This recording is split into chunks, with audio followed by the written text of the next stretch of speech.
What time is it? It's time for another Every Other Wednesday. Okay, so welcome again. We do have a question as you're coming into the room today, and it is a seasonal question. The question is, what is your favorite thing about autumn? Or if you call it fall, we call it all those things. What is your favorite thing about this season, fall or autumn? And I knew Rob might have a fish-related answer. Steelhead. Yes, okay. Is it steelhead season now, Rob? Must be cool weather. Okay. Thanksgiving dinner with the big family do. Oh, that is coming up, isn't it? Yeah. All right. Good, good. Thank you, everyone. Keep coming. But I'd like to point out that Stephen Rayfield is referring to the October Thanksgiving. The October Again, Thanksgiving. when you Yes. Americans copy us again, you're a month late, but that's okay. Yeah. Yeah. We caught up for the July holiday. We're only 3 days late. Right, exactly. Now you started 200 years before us, but you're 3 days late. Yeah. Yeah. Okay. So yeah, and everybody else who weigh in. I mean, for me, it's it's got to be the weather here in North Florida. It's just too hot in the summer, and the winters are a bit funny. But fall is great, and spring would be great, except the pollen it kills me. Well, the weather too. One of the things I love is the bugs are gone. So you have Oh, in see, we don't get that. springtime, We you don't get get eaten that. alive, and where I am, at least you can have black flies and horse flies and Yeah, mosquitoes during the summer. But you're running around fall, they all kind of go away, and you get to enjoy beautiful weather, still longer days and yeah, gorgeousness. yeah. Anyway, Okay, well, let's see. Oh, Carol, except around Halloween. Oh, all right. Spiders. Okay. Lots of good stuff. So keep telling us as you're coming in. Alaska bugs didn't get the memo yet, Sunjay. Those Alaska bugs. Woo. Yeah. Yeah. yeah, Unlike yeah. anything. I was referring to my place of the year, yes, Yeah. exactly. Okay. You're way down south. Maybe you don't You're like the way bugs, get out of south. Alaska. You're way south of Rob up Yeah, there in just a Canada. smidgen. Yeah, a smidgen. Hey, so today is September the 3rd. Welcome. We don't have a sign. Mike is out on sick leave. He took a sick day today. And Jeff is out on work. He took a work day today. And so you have Sunjay and me. And so, Sunjay, why don't you introduce yourself to our audience?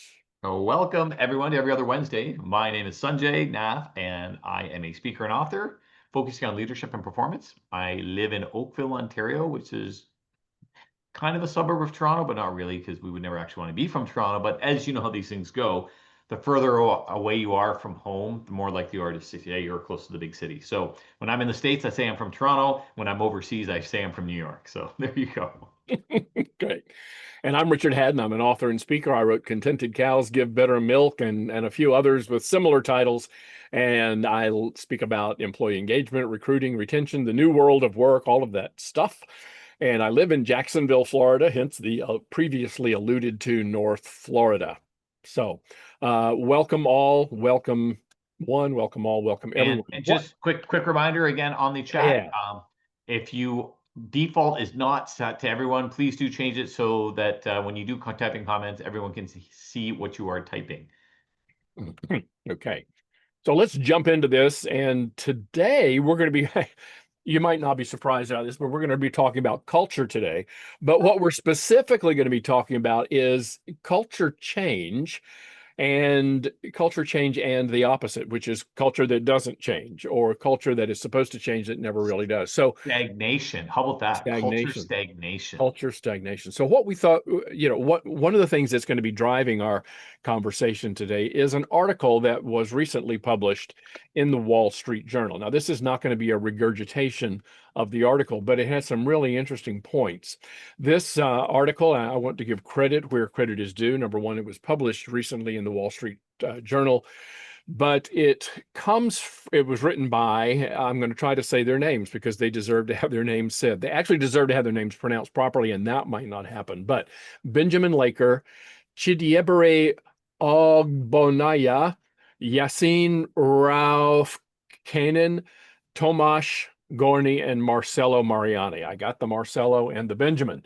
And so they did a study that was part of something called the Elgar Encyclopedia of Leadership. I think I'm going to put a link in the chat for everyone to this. And there it is. If you would like to later, don't read it while we're having our conversation, but that's something you may No, want don't to. read it while you're having the conversation. Read it afterward. Be engaged. Be engaged. That might be something that you'd want to download and take a look at. And what they did, oh, Carol doesn't see it. Oh, because I didn't do what I'm supposed to do. Thank you, Carol, for keeping us. No, you did. It's there. You see put it, it just to host and right, panel. yeah. Oh, shame. Gosh, this is like a doctor who smokes, not taking their own advice. Okay, good. Thank you. There. Now everybody should see it. So this article is yeah. 164 senior leaders from across multiple countries in North America, Europe, and Asia. And when they were trying to look at this idea of how do you effectively make culture change. Yeah. And what were some of the things that they, I don't know, from a big high level standpoint, Sunjay, how would you say, what would you say was their main point? And then we're going to go into a bunch of points that I found fascinating, and I hope you guys will too. Yeah, so I mean, the crux of the article, and they said that they talk about it in there, that one of the key themes was culture is kind of hidden and embedded in communication. And so every kind of point of communication is an opportunity to express what the culture is. To me, that makes a lot of intuitive sense, right? If you have just the tone, if you're condescending, if you're loud, if you're welcoming, if you're like, we know this. If you look at any two households, if one has a more psychologically safe environment, the aura, the communication is different.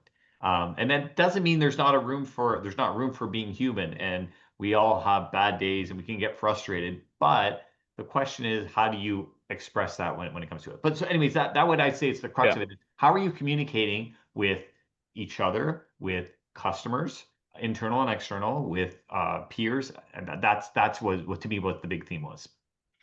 And I mean, and it really went beyond just communicating, but really all kind of behavior. And of course, communication is a type of behavior. But when it comes to communication, it's interesting because they found that leaders often treat culture as a communication strategy, but employees see it differently.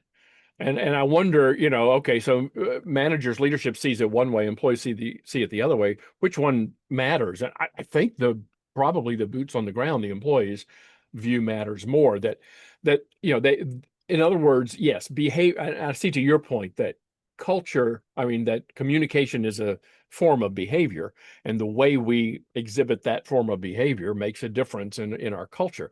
But in terms of making change to the culture, don't you guys, Sunjay and everyone else, don't you sometimes see that organizations say, we're going to change our culture, so we're going to talk about this, and so they get posters and they put posters up and they change the wording on the everything with the value statement and the mission statement, and they maybe even have town halls where they talk about, okay, here's what our culture is, and employees are saying, they're calling BS on it and saying it's not about what you're saying, it's about what, Sunjay? Yeah, it's about what you're doing, how you're acting. What are you doing? Yeah, and talk don't tell me, show me. Absolutely. And this is again not a new idea. It's not a new concept. But at the same time, just because we know it doesn't mean we do it. And sometimes we need to be reminded. Like I think of the entire health industry can be summed up in 4 words. 4 words we all know, but yet still we pay billions and billions of dollars every year to support it. And the 4 words are eat healthier, move more. And we know it. But again, sometimes just because we know it doesn't mean we necessarily do it. And when someone can express it in a way, we can sometimes read that and it resonates with us because we're at a point in our lives where we go, oh, brilliant. Like I'm sure you've had that experience where you read a book at one point in your life and you're like, meh. And then for whatever reason, 6 years, 10 years later, you read the same book and you're like, this is a masterpiece. This is brilliant. And guess what? The book didn't change. Why didn't you just do it? Oh, yeah. Or why didn't you just do it? And I think we're probably all guilty, for instance, of going to conferences and training and so forth and saying, and we come back. Well, we knew that stuff anyway. We just didn't do it. And maybe some of it we didn't know, which is why we professional speakers are still in business. But a lot of times we'll go to things and we know it's not just about what we're hearing, but it's about what we're doing that makes the difference.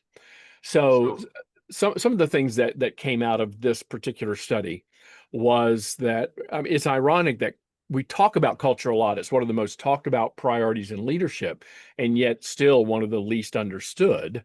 And I think that's true. well, And and it, again, because it is so ambiguous. yeah, What you consider a healthy culture, I may not, and the yeah, CEO down the street does not, and it could be so many ambiguities there that's part of the reason why communication becomes so important. Because if we can say, "Hey, we want a healthy culture," and to us this means blah blah blah blah blah, then people have the option of opting in or opting out of it. And yeah, you opt out, you find another place to work. You opt in, you go, "Oh, okay, yeah, I can drink this Kool-Aid." yeah. Um, So one of the things that they said was that leaders say that culture is strategic, but employees often see it as performative. And kind of to dig down into that a little bit, they also kind of couched it in these terms that culture is not built in statements, but it's built in systems, behaviors, and risks. And I thought the risk part was particularly interesting as well. yeah, I agree. Again, though, and you and I were talking this beforehand, that there's nothing new here. And in fact, all, as professional speakers, we're all just professional re-reminderers. Don't But say don't say that, I Sanjay. know, People I will apologize. You people let the will cat out hang of the up from bag. the call here. There you go. But Don't do that. it doesn't take away from the genius of it. And Right, I right, mean, yeah, at its core, really what this article is saying is they're saying, communicate with your people, be transparent, and lead by example. I mean, again, if yeah. I Lead can by succinctly example. say it, that's kind of what Yeah, it is. And the biggest yeah. one being this notion of lead by example. Mhm. You were just saying it. You can change your mission statement, and I mean, the phraseology they use is they say culture isn't a campaign. It isn't this Yeah, idea of you put up the signs and you wear the pom poms and you yell and scream and you do it for 3 weeks, and then back to business as usual. And it reminds me of the concept of dieting. I never liked the idea of the concept of dieting. I totally believe in making lifestyle changes, but if you've eaten like horribly for 40 years of your life and then you go, "I'll fix it" for 2 weeks, and then you go back to eating the same, yeah. that doesn't fix anything. That's a really close analogy to I think to what a lot of organizations Oh, see. absolutely. And Yeah, it's small changes over a long period of time is always going to be more effective than large changes over a small period of time. And yeah, again, going back to this analogy of healthy eating, rather than kind of going, "Okay, I'm 400 pounds and overweight and da da da da da, I'm going to change all that in 2 weeks." No, just start by drinking more water. And once you have that baby step, then you add to it. "Okay, now I'm going to not eat after 8 p.m." And you just, you stair step, you start cascading, and that's how you create a healthy culture. It's not snap my finger and change everything at once. Because the other thing too is change becomes a lot more sustainable when it's done in baby steps. And I go back to my engineering days. There was something we learned in, I don't remember what class it was, but we would say that when you do things and you want it to be a reversible process and you be able to backtrack and go back a step, they always said in engineering that the sort of the natural laws of it is you have to do it slowly. Because if you do it slowly, you can reverse it. So, and again, that to me is one of the big keys of sustainability. It's not change everything all at once. It's change it, own that, add to it, own that, add to it, own that. So this and idea then and then if one of those little steps goes wrong, then you can backtrack a little bit on that. You don't have to kind of erase absolutely, the whole. It's and kind of then like you readjust. it's like saving a document every few minutes. Uh, When you're it, typing, rather than waiting till the whole thing and then you lose it. and in high school, we were all burned by that. Go ahead. Yeah, yeah. One of the things that I found the most fascinating in their study and the way they put it was when they said that values don't count until they cost you something. Yeah. Values don't count until you they cost you something. They said that a lot of times employees will, or CEOs will put stuff out there, and they have all these slide decks, and they have onboarding sessions and CEO town halls, but that employees rarely judge those values by what they're called. They judge them, ooh, I love this, by what the leaders are willing to give up to uphold them. And it's very much like your dieting analogy. What are you willing to give up to change the results? And if you're willing to give up bread, which, by the way, I have done a little bit in the last few months to my advantage. It's not a gluten thing; it's a carbohydrate thing. But yeah, what did you have to give up? And if you had to get, and so I find it fascinating that they said employees look at leadership and say, okay, they had to give up a little something. I don't know if it's the corner office, if it's the executive dining room, if we're going to become a little bit more egalitarian, or things that are even, have greater depth than that. Were they willing for it to cost them something? Did they want that change enough that they were willing for it to cost them something that really mattered, not money, but something else? Right. Yeah. What do you think about that? What do our audience? What does our audience think about that? And it's the perception of value, right? It's not necessarily like you said. It's not necessary. Well, it could be monetary, but it's not necessarily monetary. Like you said, it could be the executive lunch. It could be the whatever the perceived perk is. And they actually go and they let's talk. Yeah, perks, let's talk about that in a minute. Yeah, we'll get there. But yeah, that notion of if it seems so easy, and again, I think more important than the reality is the perception of it. Mm-hmm. Right? Nothing was it Shakespeare? Nothing is right or wrong. Thinking makes it so. And actually going back to what you said earlier, saying, the executives often see culture and communication tied, but the employees see it differently, and that's an age-old question. Do you expect them to come to your level? If you're the executive, should they see communication as you, or should you go to their level and express it in their terms? And I think the reality is it's both and neither. It's a Venn diagram. It's the most effective leaders are able to say, this is what communication is to me, and I understand this is what it is to you, but how do we marry it together, and where do those Venn diagrams overlap? And I think that, again, that the perception piece is always there too. It's not just going out and yelling and saying, do it because I say, do it because I say. I'm going to bring this in as a personal example that I shared with you again earlier, Richard. So I was at an ultimate frisbee game with my 13-year-old son just last Thursday. And as we were leaving, a new game was coming in, and there was a guy there that I had played with for years, haven't seen him in a long time. And I went up and started saying hi to him, and was bugging him. I noticed that his beard had more gray than my hair did, and so I was poking at him. Anyway, so my 13-year-old is kind of wrapping up with his team, and he comes and he sees me talking, and he's standing there for 30 seconds or a minute. And then about a minute into the conversation, he interrupts us and he says, "Oh, I'm sorry. I didn't catch your name." And he puts out his hand to shake JP's hand.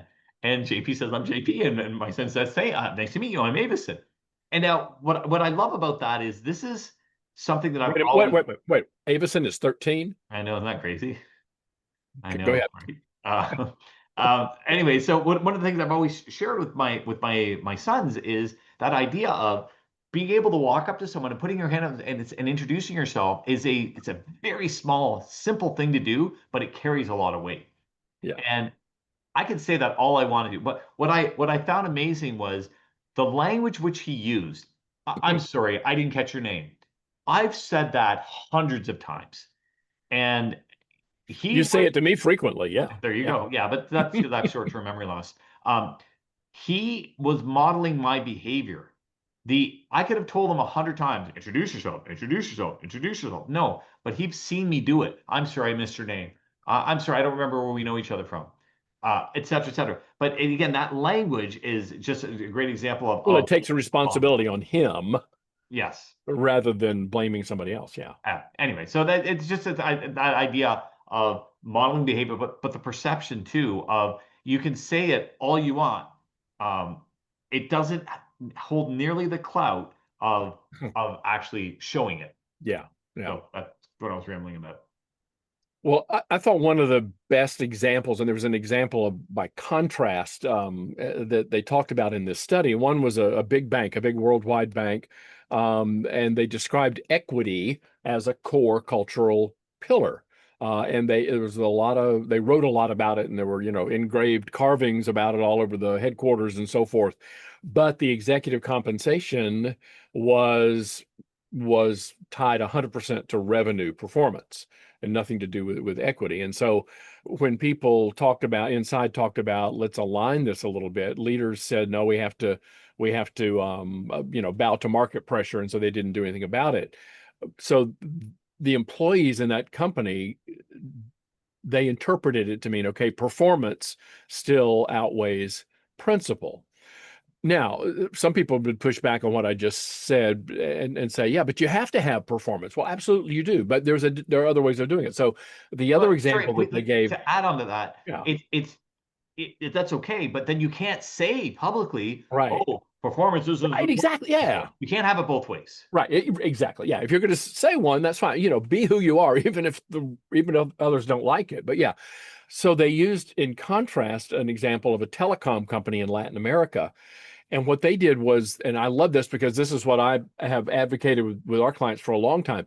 They tied, in this case, 13% of senior leaders' bonuses to leadership quality, team development, and the building of a feedback culture. So it wasn't just symbolic.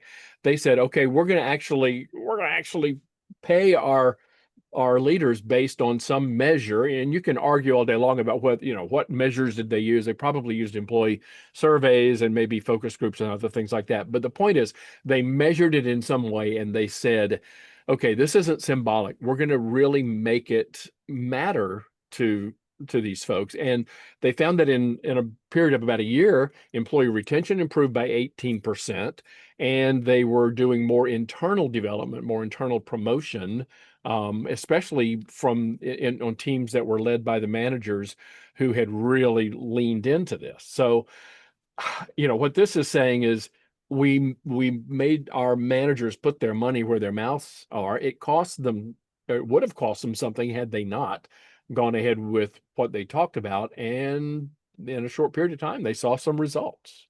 Yeah, absolutely. So, Moving on, another point that they emphasize in the article was this notion of silence isn't agreement, yeah, yeah. which is Nobody's complaining. We must be doing right. Yeah. right. You know what though, when I read that, that was one of the pieces in the article that I was like a little, there is another side to this, because for years I've believed, and I still do believe, that silence is also approval. Right. So, and this is when I would do work with youth and talking about the concept of bullying, if some kids picking on someone else, making fun of them, and other people are just sitting there saying nothing, that is approving behavior. So silence, they talk about silence usually implies unalignment. Uh, I think it can go both ways, and I think it's not as simple as, it's not black and white. It's not like, Yeah. oh, he didn't say anything, therefore he agreed, or she didn't say anything, therefore they disagree. But the point is, if someone's not saying anything, that's ambiguous communication, and you Yeah. need to clarify. You cannot assume because they said nothing, they don't have an issue with it, or because they said nothing, they do have an issue with it. Yeah. And in this particular example, they said that a lot of the people said they didn't say anything because they didn't feel psychologically safe. They didn't feel like that they were in a position to say anything. And most people, unless it's a huge issue, most people are not going to stick their necks out to say it if they don't feel like that would be, it could be what they call a career limiting move, right? Right.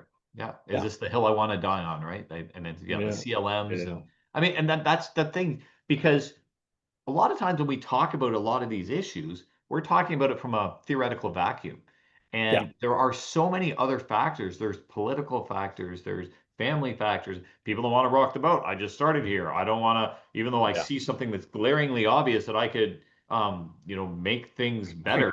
And in fact, a quick little update.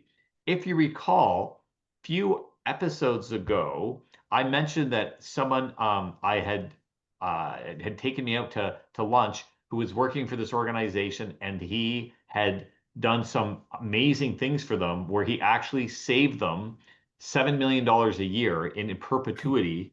Yeah. And he was having some issues, and his boss took credit for it and all that kind of stuff. Anyway, quick little update. He's no longer working there. And sometimes that's His choice. His choice. Yeah, absolutely. Good. He moved on. And I mean, that's the cost of unalignment. But he wasn't even quiet. He was speaking up. So, silence is one thing. You need to clarify and understand more. But if someone's speaking up and maybe they're not articulating it well, we need as leaders to be able to read between the lines to understand and how to keep, attract, and retain our superstars. Yeah. Don't you think it's a matter of listening to what people are saying, but also to listening to what people are not saying? Yep. Yeah. I can hear you when you're not talking. Yeah. So we've got all kinds of comments here. Yeah, we do. Yeah. And if we go all the way up to Fritz, or very early on, how are you framing Fritz the made our conversation? first comment. Yeah. Yeah. How are you framing the conversation? Are you framing it as growth? Are you acknowledging the real challenges and changing the asking others to join you in meeting the challenges? I don't think it matters. I think that whether it's about growth or change or sustainability, the real question is, you're moving in a direction. How do you get others to follow? I think that's the core. And now, obviously, there's going to be nuanced changes if it's about change versus sustainability versus growth versus the shrinkage. So yeah, and just a lot here on again, what I think what we're saying is, whatever your culture is, you can't just say you got to do it. And that reminds me of a quote. One of my favorite quotes that I use is from Charlie Parker, who was a jazz saxophonist in the United States many years ago, before anybody here was either alive or certainly very old.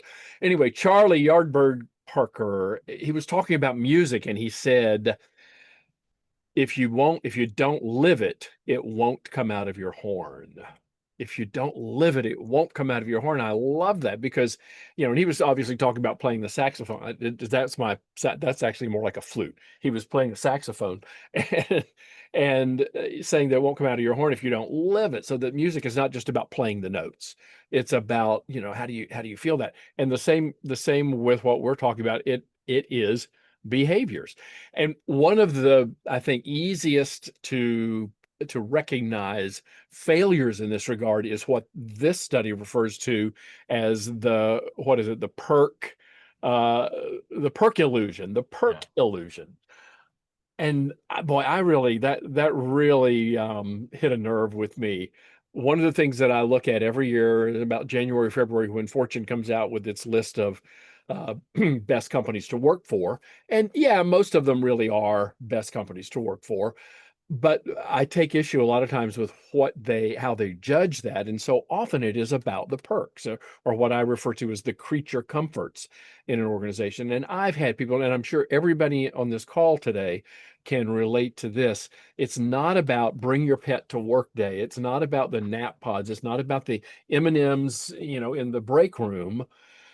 And that might be great if that is an extension, a natural extension and reflection of a healthy culture. But if we're doing that just to cover up for all of the other problems, people see through that. Hopefully you're hiring people that are smart enough to see through that. And so they talked about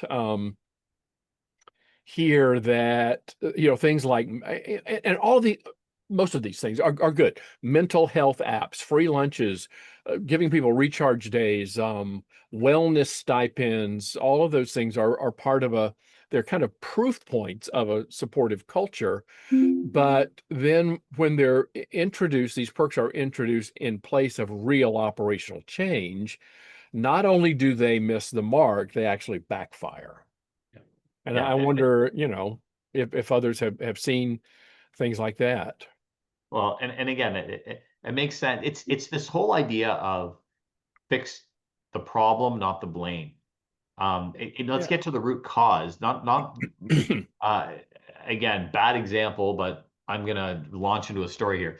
A very good friend of mine is a public health nurse, And he was asked to do a session for some students years ago, and he said, explain to me, explain to them what public health nursing is. And so he said, okay, well, he goes, one day I was walking along the beach.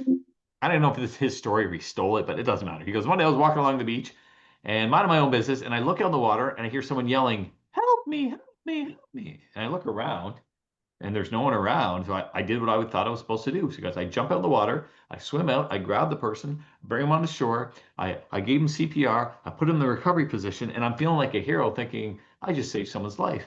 Until like 2 seconds later, I hear someone yell, help me, help me, help me. And I look out in the water and there's someone else there. He goes, I did what thought I was supposed to do. Jump in the water, swim out, grab the person, bring him on, CPR, recovery position, catching my breath, feeling like a hero. And I hear it again. Help me, help me, help me. Are you kidding me? Jump into the water, grab the person, CPR, recovery position. He goes, I spent all day, the entire day doing this. And not once did I stop to think, who the hell is pushing these people in the water? And that's the idea being, is it a treatment or is it a prevention? So are you treating, we'll give you here's your health stipend and here's the nap room and Yeah. But does that address the core issue? Are you stressing your people out? Are Right. you not giving them time? Are you not letting them incorporate? Like, so there's more to it than just throw money at the problem. And we've heard people say this. Now, if you have money and or not money, but any resource, time, energy, attention, thought, any of that stuff, and employ it in a very positive way that addresses the root of the problem, it's very helpful. But to blindly just go throw money at it, throw money at it, throw money at it, more often than not will backfire. Because what will happen is people will then take advantage of that. You're now out that resource and they're still exiting and you're having a higher turnover. Yes. Anyways. Yes. So yeah, that's the idea. It's not just the perk illusion. Oh, what, I saved all these people. And here's the thing is he did save all those people. But think how many more he could have been saving Yeah. if you get to the root of the cause, Yeah. the root problem. Yeah. And I so often find that these perks are probably offered without a lot of research into what people really, really, really want. And they even give an example similar to that. They said that there was a company that, they threw out all these perks to them, but at the same time, burnout was going up because there was chronic overload. They were not hiring enough people to do the job, or they didn't have systems that allowed people to get the job done in a way that the resources they had could possibly do it. And so in order to make up for that, they were applying the salve of a smoothie bar, and like you said, wellness apps. We're going to give you free teledoc visits and things like that. Well, yeah, you need them. And, and it reminded me of Google. For a number of years. In fact, I think for about 10 years straight, Google was named by Fortune magazine as the best company to work for in America. And a lot of people say, oh, I wonder if that's true. Further investigation indicated that, yeah, for most of the people who worked at Google, they really did like it. Now, most people would not be able to cut it at Google because such a really demanding high performance requirement there. They, by the way, have not been at that level on the list for the last couple of years. But it was that, yeah, the reason that they have nap rooms is because some people work for 3 or 4 days straight without ever going home. The reason they have on-site laundry is because people don't have time to do their laundry when they're at home because they're working. People smelled. Because people wear dirty clothes, and the reason that they had dinner, available, not just lunch, is because people were working at all hours. So I think we have to say, but is that the culture? And for those people who worked there and enjoyed it and they were happy there, that was fine for them. But it started to then put pressure on their pipeline, and they were not able to find enough people who wanted to do that. And then, of course, they let a whole lot of people go for other reasons. But I think that the big takeaway for me in that, using Google as an example, is about transparency. There are people that would look at that culture and go, that's disgusting. I want to be on the other side of the world. Yeah. And there are people that, rub their hands together going, let me in, put me in, coach. I just want a chance. And it's not that, again, it's not that the one size fits all. It's not that this is the best culture, this is the worst culture. If you establish that culture and that's what you want to be, you just got to be very transparent. Just be very good at it. Yeah. Yeah, and let Yeah. people opt into it and kind of go, if you work here. I mean, we've talked about this in the vetting process and the hiring process. It's not only the company vetting the potential employee, it's the potential employee vetting the company. Yeah. And Yeah. it should be as transparent as possible because we want to assess fit. That's the goal. The Yeah. And goal you is want, yeah, you want an accurate picture so that if we're matching one thing to the other, we're matching it to an accurate picture. absolutely. If the expectation is you work 80 hours a week and you shower here and you sleep here, if people say that, then that's if the organization says that, then people have the right to go, Sure. yeah, no, it's not for me, or Yeah. yeah, sign And me oh, up. by the way, you're going to be paid very well for this, not only your salary, but also your stock options. So Right. yeah, as long, like you said, as long as you're transparent, as long as everybody knows what they're getting into, the problem is when people believe they're getting into something and then either that culture fails to pay off as it promised, or it changes in a way that no longer works for that employee. But and that's if that's the case, then you have the option to change your mind. And Yeah. that's where you can, find something else. But here's what we know. Things will change. They might change better, they might change worse. You might get more stock options and your stock options might be worth zero. They will change. So Yeah. again, that's why the transparency and where does transparency come from? Communication. So, things I kind of thought go. transparencies came from overhead projectors, but that was decades I ago. don't understand what that is. Yeah, I'm sure you do. I bet some people on our call do. So Stephen, always a fountain of great wisdom. First of all, he's thanking you for your great story, which was a classic story because it happens three times. They tell us that stories like that, there's always three examples. He did it one time, he did it a second time, he did it a third time. But then he's also saying, can you define or set out what are three basics of good culture in a company? My first reaction is to say, no. I don't know that we can set out. I I, don't know. I I could tell you disagree. what would be attractive to Richard Haddon, but I don't know that I could say it was globally a good. I don't know. What do you think? And I don't Stephen, know. I I would bet you have say an answer too. I want to hear Stephen's answer. well, he's typing Well, he's that. thinking about that. Yeah. I'm going to say uh, transparency, Okay. communication, and leading by example. So again, it's not to, and I don't know if the word I'm avoiding Stephen's question. I don't think you know um, 3 weeks vacation. Like the specifics aren't important. That's I not think culture. right. That's not It's got to be culture. high That's a level, and that yeah. to me is a healthy culture is great transparency. Now, it doesn't mean that, you have the CEO's bank information, but what level of transparency that's for the organization. But transparency and communication kind of go hand in hand. But again, that it leads from the top, and that those examples are they penetrate through the entire organization. That's what comes to my mind off the top of my head. Well, EOWers, I mean that's a challenge I want to throw out there right now. What would you say are three basics of good culture in a company? Because Stephen has asked this question to everyone, not just to the panelists.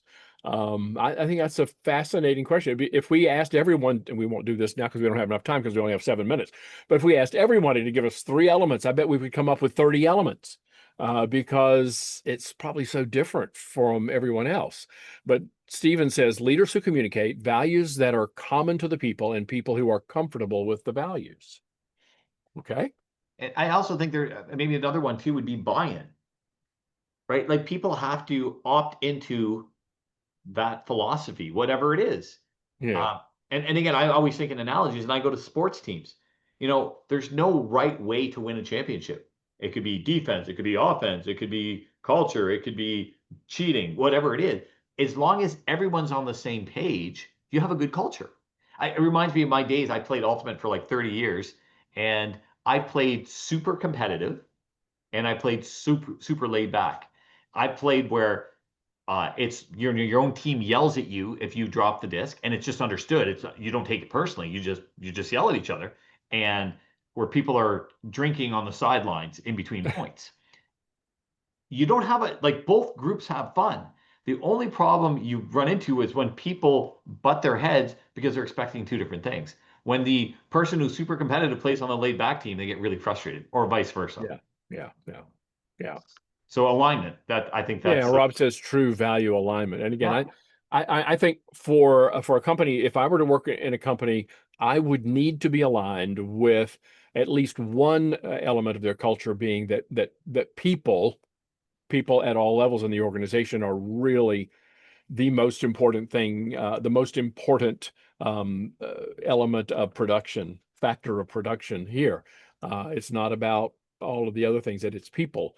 People make it happen. And so we need to treat people in a way that recognizes that. That would be, as long as they had that one, they could have a couple others that I might not agree with as much, but as long as they had that one, I could probably get on board with that. Fritz also says, and this is a great kind of an aphorism. The best way to get others to follow is to give them space to lead the way. Best Yeah. way to get others to follow is give them space to lead the way. And I think that's an element of culture, that in this culture, we do give people space to lead the way. Well, it's the old Peter principle, right? You let people rise to the level which they're ready to rise. And actually, having dropped my kid off at college on the weekend, it reminds me about and keeping in mind my background, I've spoken at 1,200 different high schools over the years. One of the things that I always found fascinating, a lot of those kids that were the super keeners that did really well, that listened to the teachers and what have you, often got into situations in college and university where they flunked out very quickly, and people were like, I would have never have guessed. And I actually think that it has a lot to do with the culture of the family in which they're brought up in. And a lot of those kids that did well in school and high school were scared into submission. And for the first time, when they were away from their authoritative parent or brother or whatever the dynamic was, they didn't know how to deal with it. And so to that point of, give them the space and let them rise to the challenge. I can't say how important I think that is, and Yeah. because I've seen it time and time again. Yeah. Well, we're getting pretty close to the last minutes here. One of the things that they kind of summed up with in this article was, and they came up, these were not necessarily three elements of culture, but it was three things that made the difference in the culture, and that helped to define the culture, and that was power, who makes the decisions and who gets heard; risk, and again, going back to that idea of what leaders are willing to lose in order to live their values; and third, modeling, what we've been saying since the last 40 minutes, really.